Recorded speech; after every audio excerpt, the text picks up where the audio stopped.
Hello mga kalingap, good morning po sa ating lahat and welcome po sa ating YouTube channel po na Ruel of Malalag. So for today's vlog mga kalingap, nandito po tayo sa farm nila Ate Edna at ni Kuya Bal dito po sa San Felipe.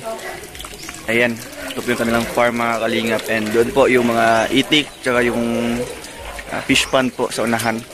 So ngayon po kasama po natin si Auntie Emmy Tumer, si Uncle Dave tsaka po si Kuya Michael. Pati na din po si Kuya Bal, Ate Edna, si Kalingap Jonah, at po si Tita Angga. Dito po kami magla-lunch po ngayon mga Kalingap. No? So binisita po nila dito yung farm mga Kalingap kahit po umuulan. No? So ngayon po, samahan niyo po kami mga Kalingap. Kakain muna kami bago po kami maglilibot po dito sa farm na ito. Ayan po, gusto din nilang makita yung mga aso po ni Kalingap Rab na andun po sa unahan, no? Nasa gilid po. So ayan.